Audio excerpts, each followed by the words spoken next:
ঠিক আছে, তোমরা ভিতরে যাও, আমি ওনাদের সাথে কথা বলি। যাও।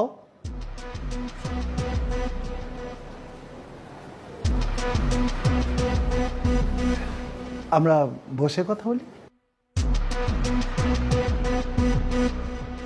ইমন সাহেব, আপনার বিরুদ্ধে আমাদের কর বিভাগে অভিযোগ অনেক গুরুতর।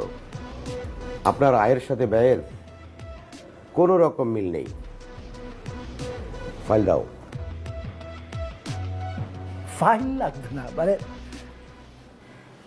আপনি জানেন, মানে আমার তো প্রচুর এনিমি আছে, তারা ফলস এলিগেশন করতেই পারে। মানে কেউ একজন একটা মিথ্যা অভিযোগ আমার নামে করেছে, আপনি তো জানেন, মানে আমার মতন একজন বিজনেসম্যানের জন্য। ঠিক আছে, মানে আমরা কি কোনো একটা সেটেলমেন্টে আসতে পারি না? সবাই তো আমরা নিজেদের লোক। সে সুযোগ নাই ইমন সাহেব। আপনার অভিযোগ আপনি নিজেই তাজ্জব বনে যাবেন। আপনি আপনার ইনকাম ট্যাক্সে এই বছরে আপনার এই যে উত্তরার বাড়ি 10 কাঠা, এটা আপনার উল্লেখই নাই।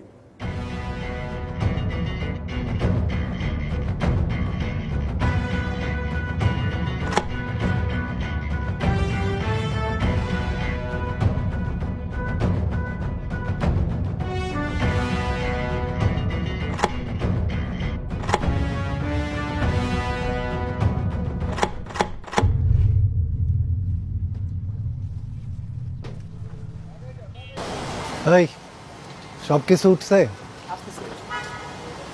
তাড়াতাড়ি করো।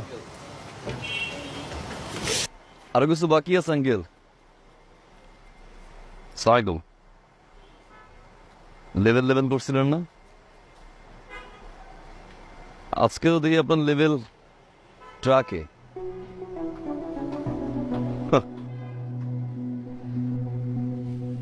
অহংকার পতনের মূল। আপনার 5 তলা নিচতলার উদাহরণ দিয়েছিলেন না আঙ্কেল? কি বলছিলাম? একদম ঠিকঠাক ভাবে লেভেলে চলে আসবো। হয় 5 তলায় যাবো, নাহলে গাছতলায় নামবে। আপনার তো নতুন বাসা, নিচতলার বাসায় তো কোনো গাছ টাছ নাই। একটা গিফট নিয়ে আসছিলাম। বিন্টু, ধরেন চাচা, ধরেন, শক্ত করে ধরেন, উড়ে গেলে ভেঙে যাইব। আসি আঙ্কেল, লেভেলে চলে আসলাম।